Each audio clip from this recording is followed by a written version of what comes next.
তো খোলাসা কথা হলো আমার ভাই বোনেরা, জুমার দিন আগে আগে মসজিদে যে আমরা যদি কোরআন থেকে নিয়মিত অল্প হলেও যদি একটু শিক্ষা গ্রহণ করি, প্রতি জুমায় অল্প অল্প করে যদি আমরা শিখি, তাতে রেজাল্ট কি হবে? রাসূলুল্লাহ সাল্লাল্লাহু আলাইহি সাল্লাম বলেন, প্রথমত হাদিসের ফজিলত কোরআন নিয়ে বসলে, যে যারা কোরআন পড়ে এবং কোরআন তেলাওয়াত করে এবং শিক্ষা গ্রহণ করে, আল্লাহ তাআলা রহমতের ফেরেশতারা সেখানে অবতীর্ণ হন এবং তাদের জন্য দোয়া করতে থাকেন এবং তাদের প্রতি আল্লাহ তাআলা রহমত নাজিল হতে থাকে। সুবহানাল্লাহ। আর এক হাদিসে আল্লাহ রাসূল সাল্লাল্লাহু আলাইহি ওয়াসাল্লাম প্রমাণিত, রাসূলুল্লাহ সাল্লাল্লাহু আলাইহি ওয়াসাল্লাম বলেন, মান ক্বারাআল কুরআন ফাস্তাযহারাহু ওয়া আহাল্লা হালালাহু ওয়া হাররামা হারামাহু আদখালাহু আল্লাহুল জান্নাহ।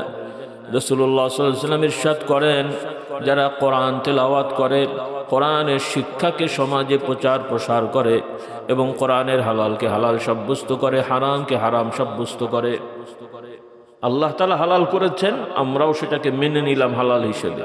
আল্লাহ তাআলা হারাম করেছেন, আমরাও সেটাকে হারাম হিসেবে কি মেনে নিলাম।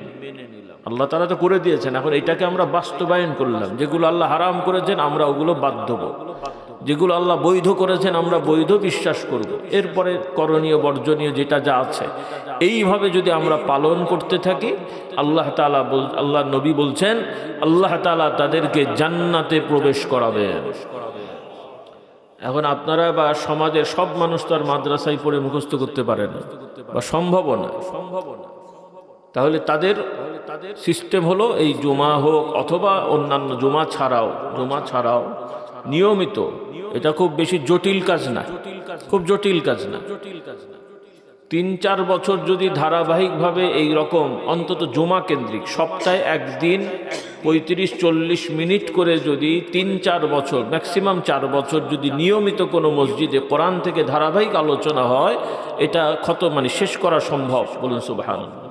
তাহলে প্রতি 4 বছরে যদি একটা করে হয়, 8 বছরে 2 বার, 12 বছরে কবার হলো 3 বার। হ্যাঁ, তাই তো নাকি? 3 বার হয়ে গেল। যদি 4 বছরও ধরেন, তাহলে একটা ছেলে যুবক 16, 17, 18 বছরে যদি জুমা ঠিক মতো ধরে, তার আগেই ধরা উচিত, 16 বছর থেকে যদি জুমা ঠিক মতো পড়ে, তাহলে 16 আর 12 কত হয়? হ্যাঁ, 28, 29 বছরে সে মসজিদ থেকেই পুরো কোরআন শরীফের মাসলাগুলো অন্তত 3 বার তার জানা হয়ে যাবে। আর কোরআন তো প্র্যাকটিক্যাল, এটা তো আর আপনাকে পরীক্ষা নেবে মুখস্থ করার দরকার না সবার জন্য। তাহলে কি, যেই জুমায় আপনি শুনছেন, প্রতি জুমায় যদি আলোচনা হয় কোরআনের কি কি আছে, ঈমান, আকীদা, মাসলা, হালাল হারাম ইত্যাদি, তাহলে এক জুমায় আপনি এমন কিছু শুনলেন যেটা আপনার মধ্যে আছে, আপনি জানলেন যে এটা হারাম, আমি আগে জানতাম না, এই জিনিসটা আজকে জানলাম হারাম, এখন আমার ঈমানি দায়িত্ব কি? আজকে থেকেই তওবা করা, আল্লাহ আমি আগে জানতাম না, করেছি, ছেড়ে দিচ্ছি। আমি জানতাম না এই কাজটা আমার জন্য ফরজ ছিল, যখন আলোচনা শুনলাম কোরআন থেকে, আমার ইমাম সাহেব বললেন যে এই কাজ ফরজ এই মানুষের জন্য, তার মধ্যে আমি পড়ে গেলাম, আগে জানতাম না, করিনি, এখন দায়িত্ব কি? বলেন কি দায়িত্ব হলো? তাহলে তাৎক্ষণিক যখন আমি জানলাম এটা হারাম, বাদ দিলাম, যখন জানলাম ফরজ, আমি পালন করলাম। এভাবে চলতে থাকলে আমাদের 100টা মুসল্লির মধ্যে অন্তত 90টা যদি এভাবে মেনে চলে, দেশের চিত্র কেমন হবে বলেন? এই মামলা থাকবে, জমি জায়গার মামলা, বোন ঠকানো, ভাই ঠকানো, আপনাদের দেশে মনে হয় নেই। হ্যাঁ, শুধু বেনামাজিগুলোই করে। কথা বলেন কি? মসজিদে দেখবেন ওই ইমাম সাহেব পেছনে এরকম তসবিহ নিয়ে বসে আছে, দেখতে মনে হচ্ছে একদম ফেরেশতা। ভেতরের খবর হলো বোনদের সব সাইজ করে দিয়েছে। কি আপনাদের নেই মনে হয়? হ্যাঁ, এত সহজ। আল্লাহ এদের হেদায়েত দান করুন। আমাদের সমাজের সব থেকে মহিলারা তাদের বাবা মার সম্পত্তি থেকে বেশি বঞ্চিত হয়। আপনাদের চিত্র কি? ভুল বললাম? আল্লাহ তাআলা হেদায়েত। তাহলে এই সম্পত্তিগুলো কারা ভোগ করছে? আমাদের মতোই ফেরেশতা মার্কা লোকেরা। হ্যাঁ, তা আমাদের কি মনে হয় যে আমরা আমাদের ভাই বোন বা অন্যের জমি দখল না করলে আমরা কি না খেয়ে মরে যাব নাকি? যার যার জমি সঠিকভাবে যদি যে যার পাওনা নিয়ে নেন, কি আপনারা না খেয়ে মরে যাবেন? ইনকাম কমে যাবে? কিন্তু মাঝখানে এই আরেকজনের জমি জায়গা দখল করে খাওয়া, আরেকজনের জমি জায়গা বাড়িঘর করে থাকা, আমাদের মধ্যে হারাম ঢুকতে থাকছে। আর এই হারাম খেয়ে, হারাম ব্যবহার করে, হারাম জায়গায় ইবাদত বন্দিগি করার কারণে আমাদের ইবাদতগুলো কবুল হচ্ছে না, আল্লাহ তাআলার খাস রহমতও আসছে না। বলুন নাউজুবিল্লাহ। আল্লাহ তাআলার রহমত তো থাকবেই, রহমত দুই রকম আছে, একটা হলো আম আর একটা হলো খাস। কাফের মুশরিক নাস্তিককেও আল্লাহ দয়া করেন, তবে সেই দয়াটা হলো আম ভাবে, হ্যাঁ, যেহেতু আল্লাহ বানিয়েছেন তাকে ছাড় দিয়ে রাখেন, কিন্তু ছেড়ে দেন না। বিচার হবে, কিয়ামতে কি হবে? বিচার হবে, শাস্তি হবে এবং জাহান্নাম দেওয়া হবে এবং সেই জাহান্নামে পোড়ানো হবে। আল্লাহু আকবার। আল্লাহ তাআলা আমাদেরকে জাহান্নাম থেকে মুক্তি দান করুন। সকলে বলুন আল্লাহুম্মা আজিরনা মিনান নার। বেশি বেশি পড়তে হয়, আল্লাহ আমাদেরকে জাহান্নাম থেকে কি মুক্তি দান করুন। বলুন আল্লাহুম্মা আমিন। তো আমার ভাইরা, আমার আহ্বান থাকবে, এই যে আজকে কি বল মদিনার কাফেলা নাকি, হ্যাঁ, মদিনার কাফেলা যুবক ভাইরা এবং আপনারা যারা আছেন, আমার আজকের যারা আলোচনা শুনছেন, আর সুযোগ হলে এলাকার পরিবেশ অনুযায়ী অন্য মসজিদের যদি সমস্যা না হয়, এক মসজিদ থেকে আরেক মসজিদের আওয়াজ যদি বাড়ি না খায়, দূরত্ব থাকে, তাহলে সেক্ষেত্রে মসজিদের বাইরের মাইকেও যদি আপনারা আলোচনা করেন জমার আগে, তাহলে আশপাশের অন্তত মা বোনরা নামাজে আসতে না পারলেও আলোচনাটা শুনতে পেল, অন্তত 200 মহিলা তো শুনলো, নাকি বলেন, যদি সুযোগ থাকে আর কি। যেহেতু সরকারিভাবে আমাদের ছুটি আছে শুক্রবার, এটা একটা ভালো দিক, কিন্তু এটাকে কাজে লাগাতে হবে। আল্লাহ তাআলা আমাদেরকে তৌফিক দান করুন। তো এটা জুমার দিন হওয়া জরুরি নেই, জাস্ট আমি বললাম যে আমরা জুমার দিন হোক বা জুমার দিন ছাড়াও মাঝে সাথে সপ্তাহে একদিন জুমা, তার মাঝখানেও 2-1 দিন, অর্থাৎ অন্তত সপ্তাহে 2-3 দিন 1-2 ঘন্টা করে যদি আমরা সময় কোরআনের সাথে দিই, জিকিরের সাথে দিই, তাহলে আমরা এই শুনে শুনে আমল করলেও ইনশাআল্লাহ আমরা নাজাত পেয়ে যাব এবং সমাজের অনেক সমস্যা সমাধান হয়ে যাবে। বলুন সুবহানাল্লাহ। কারণ এখন আমাদের পরিবারগুলো ধ্বংসের দিকে। বহু পুরুষরা আছেন স্ত্রীর অধিকার আদায় করেন না, বহু স্ত্রীরা আছেন স্বামীর অধিকার আদায় করেন না, বহু বাবা মা আছেন সন্তানের হক আদায় করেন না, অধিকার আদায় করেন না। অনেক ছেলে বাবা সন্তানের আছে, বাবা মার হক আদায় করে না। আপনাদের সমাজে আছে না নেই? অনেকে তো জানেই না। তাহলে এগুলো আমাদেরকে শেখানো দরকার।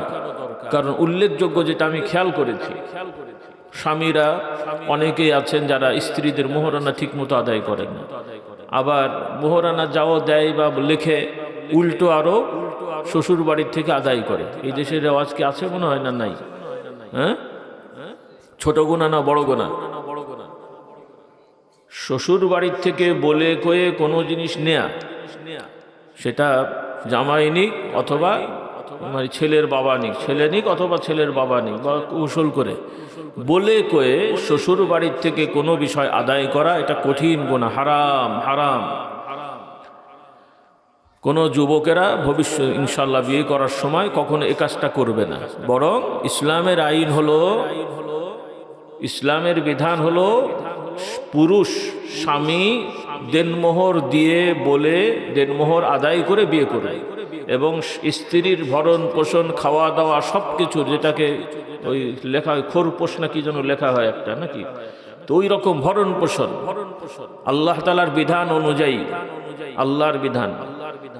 আল্লাহ তাআলা পুরুষ নারী সবাইকে সৃষ্টি করেছেন ইবাদতের জন্য, কিন্তু ইবাদতের ধরন পদ্ধতি বন্টন করে দিয়েছেন। বলুন সুবহানাল্লাহ। নামাজ পুরুষ নারী সবার জন্যই ফরজ, কিন্তু পুরুষদের জন্য মুকিম অবস্থায় জামাতে যাওয়া জরুরি, নারীদের জরুরি রাখা হয়নি। তবে সুযোগ থাকলে বা কোথাও রাস্তাঘাটে গেলে মসজিদে তারা পড়তে পারেন, সেটা অবস্থা পরিপ্রেক্ষিতে আমি সংক্ষেপে বলছি, আবার ভুল বুঝেন না আপনারা। আবার ইদানিং আবার কেউ কেউ ইসলামের নামে দল বাকিয়েছে, তারা আবার নারী পুরুষ একই মসজিদে মানে পর্দা টর্দা ছাড়াই তারা নামাজ পড়ে, নাউজুবিল্লাহ বলেন। আপনাদের দেশে এসছে কিনা আমার জানা নেই, হ্যাঁ, তবে ওই ধরনের মানে মসজিদ হয় নাই, কিন্তু ওই মানসিকতা কিছু কিছু লোকের এসছে। তার মানে হলো, হ্যাঁ, যেটা স্বাভাবিক অনেক মসজিদে আছে, আমাদের মসজিদে আমরা সুযোগ দিই, রমজানের সুযোগ দিই, জুমাতে যেহেতু পরিবেশ সম্ভব না, কারণ পুরুষদেরই জায়গা হয় না, এই জন্য মা বোনদের সুযোগ দেওয়া হয় না। আমরা আমাদের দরবারে ঢাকাতে বা 2-4 জায়গায় যেখানে পরিবেশ হয়েছে, আমরা রমজানে তারাবির জন্য মা বোনদের আলাদা ব্যবস্থা করি। মসজিদেই পর্দা দেওয়া থাকে, আলাদা রাস্তা থাকে, তারা আসে এবং পর্দার সহিত তারা আসা যাওয়া করে। এটা ইসলামী বিধানে দোষ না, পর্দা ঠিক করে। কিন্তু কিছু কিছু ইসলামের নামে দল হয়েছে ইদানিং, তারা এখন যেটা করছে যে একই মসজিদে পুরুষরা সামনে থাকে, মহিলারা পেছনের দিকে থাকে, মাঝখানে কোনো পর্দা নেই, কি নাই? আর ওই মহিলারাও বোরখা টোরখা পরে না, সাধারণ ঘরোয়া পোশাকে আসে। কি পোশাকে? ঘরোয়া, মানে স্বাভাবিক ঘরে যে পোশাক পরে ওই পোশাক পরেই তারা মসজিদে আসে। আল্লাহ এদেরকে হেদায়েত দান করুন। হ্যাঁ, তারা দলিল দেয় আল্লাহর নবীর জমানায় নাকি এরকম ছিল। হ্যাঁ, আল্লাহ রসুলের জমানায় মহিলা সাহাবীরাও মসজিদে এসে পেছনের দিকে বসতেন, দাঁড়াতেন, নামাজ পড়তেন, কিন্তু তারা পূর্ণাঙ্গ পর্দা মেনটেন করে আসতেন, ঘরোয়া পোশাক পরে না, পূর্ণাঙ্গ পর্দা মেনটেন করে। আর সেই সময় জনসংখ্যা কম ছিল। এখন যেহেতু আমাদের জনসংখ্যা বেশি, রাস্তাঘাটে চলাচলের বিষয় যদিও কোথাও করতে হয়, তাহলে অবশ্যই শুধু তারা পোশাক পরলে হবে না, বরং মসজিদের ভেতরেও আলাদা কি করতে হবে? কথা বোঝেননি মানে কি দিতে হবে? পার্টিশন দিতে হবে, পর্দা দিতে হবে। হ্যাঁ, এটা জরুরি যদি কোথাও আসতে হয়। আল্লাহ তাআলা আমাদের এই বুঝ দান করুন, বলুন আল্লাহুম্মা আমিন। তো যাই হোক, তো যেটা বলছিলাম যে নামাজ পুরুষেরও আছে, নারীরও আছে, রোজা পুরুষেরও আছে, নারীরও আছে, হজ পুরুষেরও আছে, নারীরও আছে। পুরুষের জন্য একা একা যাওয়ার সামর্থ্য থাকলেই ফরজ হয়ে যায়। নারীদের জন্যে যদি মাহরাম যায় এবং তার সামর্থ্য হয়ে যায় তাহলে ফরজ হবে, অথবা কোনো মাহরামকে যদি নিয়ে যেতে হয় এবং সেই সামর্থ্য হয় তাহলে তার জন্য ফরজ হয়। মাসলা একটু ব্যতিক্রম আছে। তো এইভাবে ইবাদত সবার জন্যই আছে, কিন্তু ধরন আলাদা। ওইভাবে সামাজিক কিছু কাজ যেটা এখন বলা জরুরি, ইসলামের বিধানে পুরুষরা সমাজের কর্তৃত্ব এবং নির্বাহী ক্ষমতার মানে নির্বাহী দায়িত্বগুলো পালন করবেন। প্রশাসন, বিচার, সালিশ, এই সমস্ত কাজগুলো, এগুলো ইসলামের আইনে কাদের দায়িত্ব বলেন? পুরুষদের দায়িত্ব। নারীদের এই দায়িত্বগুলো না। নারীরা কিছু সেবামূলক বা কিছু দায়িত্ব পালন করতে পারেন, সেগুলো ভিন্ন, কিন্তু প্রধানমন্ত্রীর দায়িত্ব, প্রেসিডেন্টের দায়িত্ব, এরপরে এমপি, এই ধরনের দায়িত্বগুলো নারীদের জন্য এটা সঠিক না। রাগ করছেন আপনারা নাকি? হ্যাঁ, এটা নারীদের জন্য। নারীরা কিছু কাজ করতে পারে, নির্বাহী না। হ্যাঁ, যদি সেবামূলক হয় এবং দায়িত্ব কম থাকে, সেখানে পর্দা মেনটেন করে যদি সিস্টেম করা যায়, সেখানে বৈধ হতে পারে। ইসলামে কিছু বিষয়ের প্রশস্ততা আছে, শর্ত সাপেক্ষে। কি সাপেক্ষে? শর্ত সাপেক্ষে। তো যাই হোক, এগুলো মূলত তাদের দায়িত্বের মধ্যে পড়ে না। যদি তারা করতে চান, নিয়ম মোতাবেক শর্ত দিয়ে করতে হবে। কি দিয়ে? শর্ত সাপেক্ষে করতে হবে। সময় কম, আমি আর ওইদিকে বেশি যাচ্ছি না, কারণ আপনাদের এই সমস্ত জিনিসের রুচি তো এখন নষ্ট হয়ে গেছে। অনেক নামাজি, রোজাদার, ভালো মানুষরাও দেখা যায় বেগানা মহিলাদের পেছনে ঘুরে বেড়াচ্ছে। এটা বড় আফসোস। আল্লাহ তাআলা আমাদেরকে সঠিক বুঝ দান করুন। হ্যাঁ, যদি কোনো ভালো যোগ্য পুরুষ না থাকে, সেক্ষেত্রে বিবেচনার বিষয় থাকে। মানে অমুসলিম দেশগুলোতে অনেক সময় থাকে, সমস্যা হয়। কিন্তু যেখানে আমরা মাশাআল্লাহ মুসলমানের সংখ্যা বেশি এবং পুরুষদের মধ্যেই ভালো যোগ্য মানুষ আছে, তো সেখানে আমাদের বেপর্দা নারীদের পেছনে দৌড়ানো কি উচিত হবে? নিজের বিবেককে প্রশ্ন করেন আপনারা। আল্লাহ আমাদেরকে সঠিক জ্ঞান দান করুন। হ্যাঁ, তো যাই হোক, তো সময় কম, আমি যেটা বলছিলাম, ইসলামের বিধানে আল্লাহ তাআলা নারীদের জন্ম থেকে নিয়ে বিবাহ দেওয়া পর্যন্ত সব দায়িত্ব আল্লাহ তাআলা বাবাদের, মানে বাবার প্রতি দায়িত্ব দান করেছেন। কার প্রতি? বাবা। বিবাহ বাবা দেবেন, কিন্তু বিয়ের খরচ কিন্তু বাস্তবে ছেলের পক্ষের। কার পক্ষের? হ্যাঁ, ছেলের পক্ষের। মেয়ের বাবা এত ভরি সোনা দিয়ে এতজন বরযাত্রী খাইয়ে বিয়ে দেওয়া, এটা কিন্তু মেয়ের বাবার দায়িত্ব না। এটা মেয়ের বাবার কি নয়? দায়িত্ব না। তিনি স্বইচ্ছায় তার সন্তানকে কি দেবেন না দেবেন, ছেলের পক্ষের ওনার সাধ্য অনুযায়ী বলবেন, ভাই আপনারা 10 জন এসেন, 15 জন এসেন, 50 জন এসেন,